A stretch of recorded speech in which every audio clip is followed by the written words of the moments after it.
You're listening to Excellence Above Talent, a podcast where we have the hard conversations about the lives of men and what leads us to achieve greatness and suffer defeat.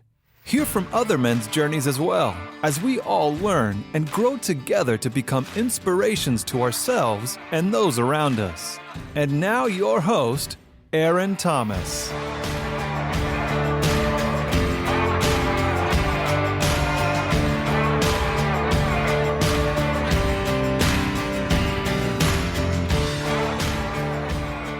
What's up, my beautiful people? Aaron Thomas with Excellence Above Talent. We're back.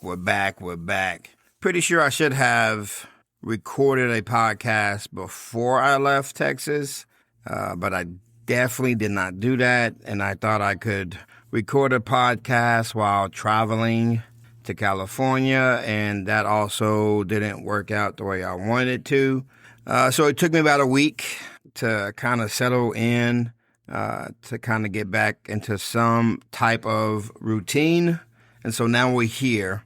We are part 4 into the Men Behind the Mission series. So this is the last person we're going to be talking about today. But giving you a quick overview about who we talked about so far in this 4-week series. Part 1, we talked about Benaiah. He was the man who chased a lion into a pit on a snowy day. And he taught us that courage does not always wait for the fight to come. Sometimes you, as a man, need to run towards the thing that you're scared of the most. And as you're running towards that thing, courage will then begin to be built. Part 2, we talked about Eleazar, and he was a man who stood his ground when everyone else retreated. So he fought until his hands froze on his sword, and he taught us that faithfulness matters more than fame. And that's something that I am working on right now in my life, being faithful. Because when you move to a different place, you don't know people, you have to build, I guess, your brand or yourself back up. Because in Odessa, people knew who I was. They knew the brand. And in Cali, no one knows who I am and no one knows the brand. And so being faithful in the waiting process is something that has been kicking my butt. But I'm working through it and working on it. And I think that's the beautiful thing of being a human, of being a man, is if you don't like where you're going or if you don't like what you see within yourself, you can simply change. And I say simply like it's easy, but it's not. But if that's really what you want to do and you need to do in order to live your best life, then that's what you're going to have to do. Part 3, we talked about Shammah. He was a man who stood in the middle of the field, of a bean field, and defended what everyone else had abandoned. He taught us that the small things God places in our care are still worth protecting. And the last man I want to introduce to you today, he's another man of David's mighty warriors that David had, and his name is Abishai. He was not a king. He was not a prophet.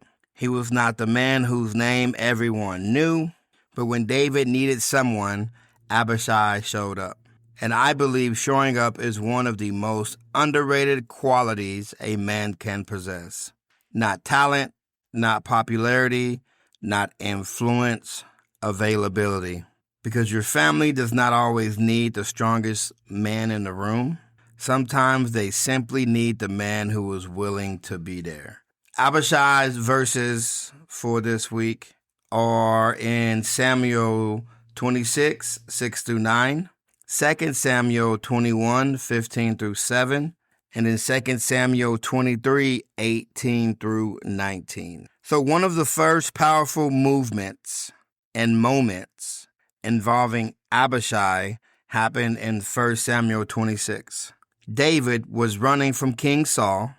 Saul was trying to kill David. David and his men discovered that Saul and his army are asleep in their camp. And David asked a very dangerous question. Who will go down into the camp with me? And I want you to think about what David is asking his men. He's asking his men who is willing to walk into the middle of an enemy camp, who is willing to take that risk with him, who is willing to stand beside me when there's no guarantee we will make it back. Abishai responded, I'll go with you.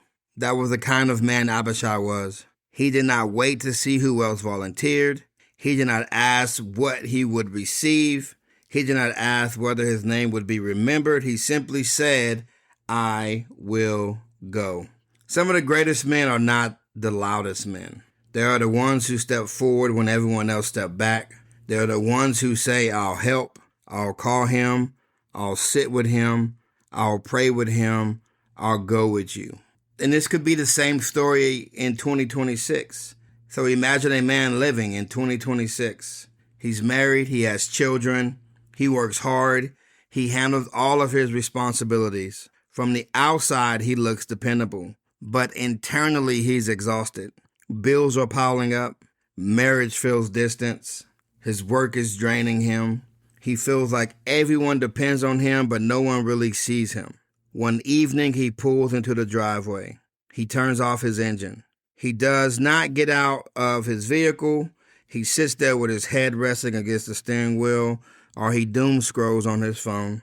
He's not necessarily trying to die. He's just tired of living the way he has been living. He's tired of pretending, tired of carrying everything, tired of saying I'm good when he's not. And then his phone goes off. It's another man from the church. No long speech, no agenda, just a message. Brother, God put you on my mind today. How are you really doing? The man begins to cry. Not because his situation suddenly changed, but because someone showed up. Sometimes showing up saves a marriage. Sometimes showing up saves a friendship.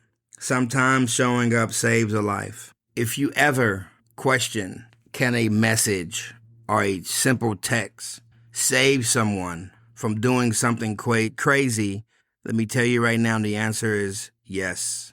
If you're going about your day and God put someone on your brain or on your heart just to reach out to, you don't got to create a long, drawn-out message. Just reach out. Hey, I'm checking on you today. How are you? It could help someone who's not in a good mental space snap back into reality. And it also shows that person that might be going through something that someone does care. So if you're thinking about sending a message to someone, send that message. I guarantee you it'll help change their day, if not their life. And I say that to say this, strong men still need strong men, because you can't do this world by yourself as a man.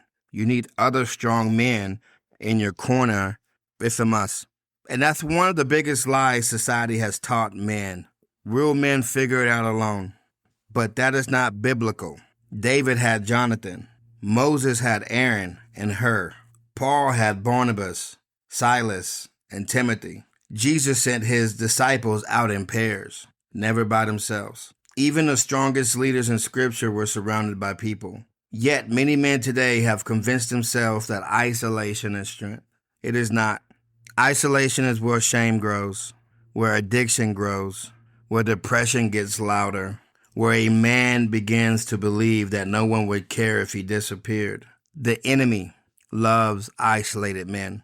And if you take it a step further, if there is a person, a man or a woman, who is trying to inflict maximum damage on their significant other, one of the first things they do is isolate their spouse from family and friends. So no one can see the trauma that they are going through or being put through, because they have stopped talking to the people that could see that they were going through something and maybe help them out of it. So think about that.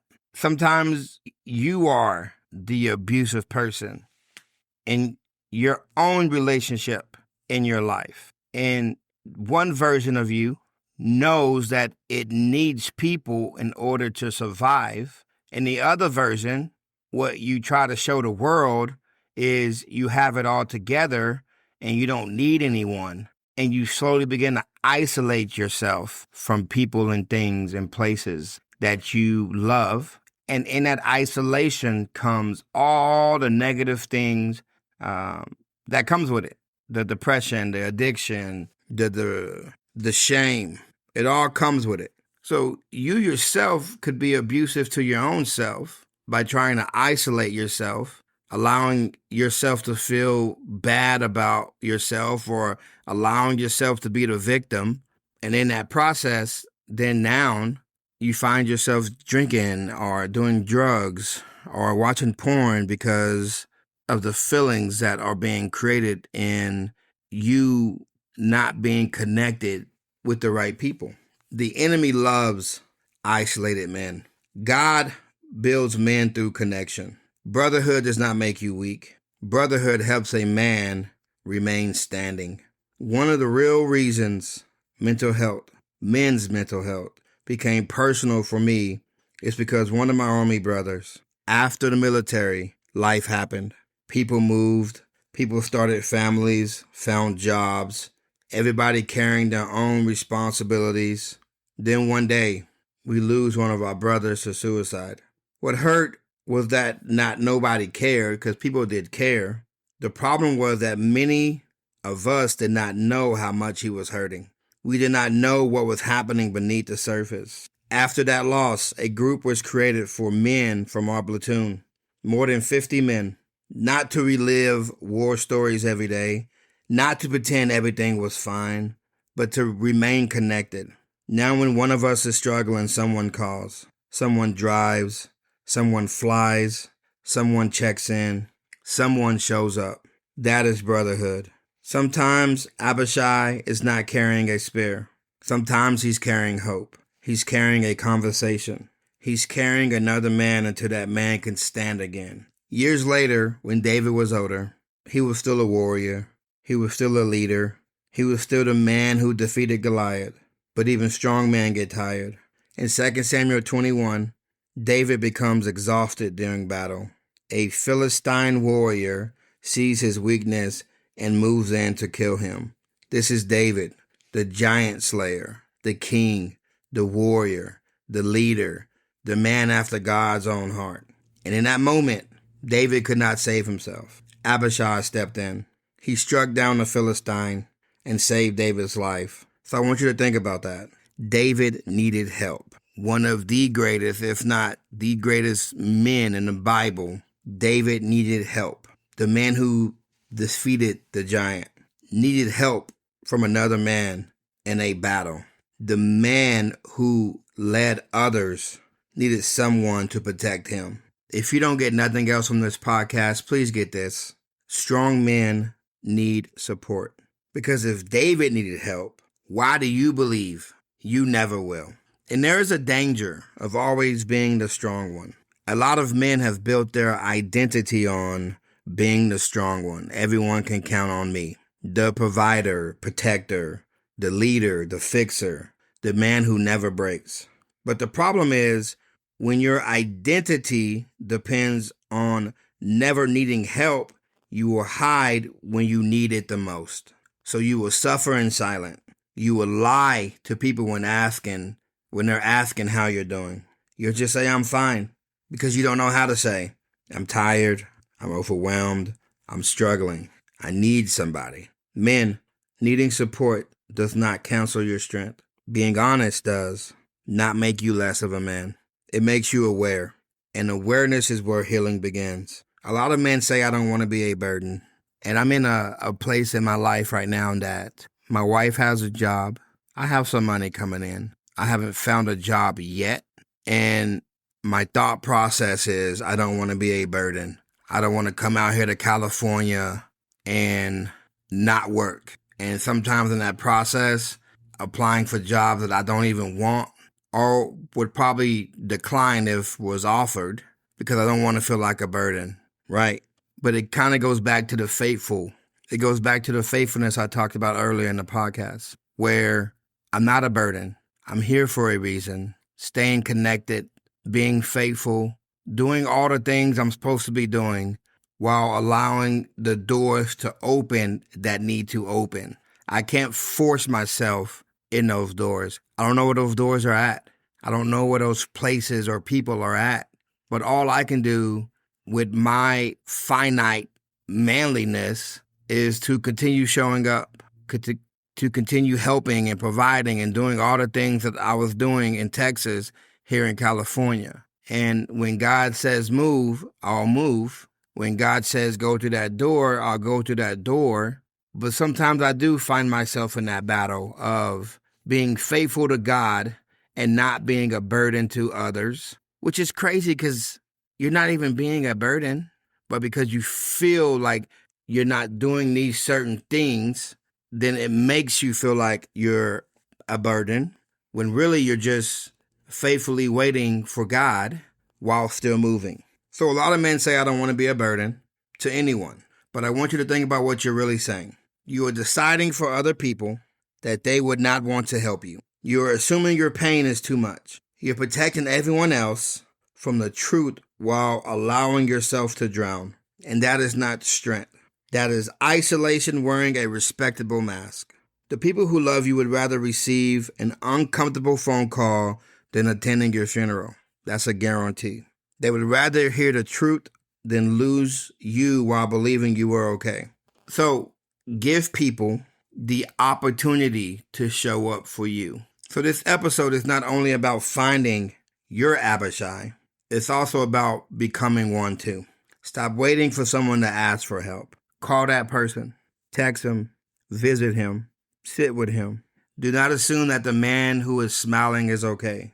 Do not assume that the successful man is healthy. Do not assume that your pastor is never tired. Do not assume that your coach or the coaches that are in your life don't need encouragement. Do not assume that the veteran has processed every experience that he's going through. Do not assume that your father knows how to explain what he feels. Do not assume your brother will reach out before it's too late. Be the one who shows up. Ask the question, how are you really doing? Then remain long enough to hear the answer. So who in your life appears strong but may be exhausted? Your father, your brother, pastor, coach, co-worker, friend, spouse?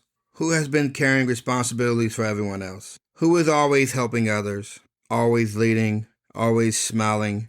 I want you to reach out to that person. Don't wait until tomorrow. Do it right now. One phone call, one text, one cup of coffee, one honest conversation. You may never know how important your presence become in someone else's battle, because those people are your Davids, and you will be a David to some people and an Abishai to others. Don't make the assumption that because you're David in this role that you're going to be David in all roles. There will be times where you have to reach out and connect. So if you're the David in your life, who is your Abishai? Who can you call when your mind gets dark? Who can you tell the truth to? Who knows your struggles? Who has permission to challenge you? Who will come looking for you when you begin disappearing? And if your answer is nobody, one that is scary and it needs to be fixed immediately. Build your circle before crisis arrives. Newsflash, crisis will arise. Storms do not schedule appointments. You need men around you before you reach the point of exhaustion. And do not confuse having followers with friends. Do not confuse being known online with being known personally. 1,000 people may know who you are. They may know your name, while nobody knows your pain. One of your goals as a man is to build a real brotherhood. But we should also be honest about Abishai. He was courageous and loyal, but he could also be aggressive. When he entered Saul's camp with David, he wanted to kill Saul. David stopped him. There were other moments when Abishai wanted to use force, but David had to correct him. Abishai was a goon. That matters because loyalty without wisdom can become dangerous. Being willing to fight is not enough. A man must also know when not to fight. Courage needs discipline. Strength needs accountability. Loyalty needs wisdom. Abishai was valuable because he was willing to show up. But even men who show up still need correction. This is another reason why brotherhood matters. We don't only need men who support us. We need men who can tell us, you're going too far. You're reacting from anger. That decision is not wise. Slow down. A real brother does not only help you fight. Sometimes he helps you avoid the wrong fight. Showing up is a form of leadership. In this world, we define leadership by titles. He's a CEO, a pastor, a coach, a director, a father, a husband. But leadership is not only a title. Leadership is presence. It's answering the phone. It's keeping your word. It's being there when someone is exhausted. Remaining loyal when there is nothing to gain. Protecting another person without trying to take their position. Abishai did not save David so he could be king. He saved David because David mattered. That's real brotherhood. Helping another man succeed does not reduce your importance. Supporting another man does not make you less valuable or gay. I don't know why dudes feel that way sometimes. I can't support him. It's going to make me look weak. It's going to make me look like I'm trying to get with him. It's a dumb society thing that, I don't know, if it's not me and only me, then that's my issue I have to figure out. But I do feel like a lot of men don't want to create friendships with other men because it makes them feel weird. And there's nothing wrong with being gay, but for some odd reason it makes you feel weird. I can't explain it. But we also know that we need connection from men. And a lot of times those connections are through sports, gaming, things of that nature. But when life really hits you and you have to really have like those tough conversations, you start to realize that the men that was in your circle were only there for fun, not for life. And I guess that's something that I need to work on myself with, being able to create friendships with men and not feel a certain type of way. It could be something I need to go to counseling for to kind of help me talk through that. Because now I'm sitting here on this podcast talking about it. I feel like that is something that has stopped me from creating more friendships with men. You don't always have to be the star. Sometimes your greatest assignment is helping someone else remain standing. So here's my challenge for you this week. I want you to identify one man who may need you to show up. Don't overthink it. Call him, text him, sit down with him. Ask something deeper than what's up. Ask how is your mind? What's been heavy lately? Are you carrying anything alone? And then listen. Listen, don't try to solve or fix. Just listen. Be present. The second thing I would want you to do is identify who you could contact when you're struggling. Save that number. Have that conversation with him. Tell him, if I begin to pull away, check on me. Give someone permission to reach out to you. And third, I want you to become consistent. A brotherhood is not one emotional conversation. It is repeated presence. Check in again. Follow up. Remember what he told you. Show up after crises, not during it. Abishai reminds us that greatness is not always standing in front. Sometimes greatness is standing beside someone else. Sometimes the most important thing you can do this week would not be earning more money. It would not be gaining more followers, hitting a personal record, receiving recognition. Sometimes the most important thing is you showing up for your wife, your kids, your brothers, showing up for that man who is always appearing to be strong. And if you're an exhausted man listening today, hear me clearly. You do not have to carry everything alone. You were never designed to. David needed Abishai. You need people too. So I will leave you with two questions. Who needs you to show up? And who will you show up for? If anyone hasn't told you today that they love you, let me be the first to say I love you. You're awesome. You're amazing. You are the best that this world has to offer. Do not give up. Do not quit. The world does not get easier, but you will get stronger. Y'all have a blessed week. Bye-bye. Thank you for listening. Be sure to subscribe to the podcast so you never miss an episode. And for daily, motivational, and up-to-date content, follow us on Facebook and Instagram at Excellence Above Talent. And remember, keep moving forward, never give up, and you are never alone in this battle. We'll see you next time.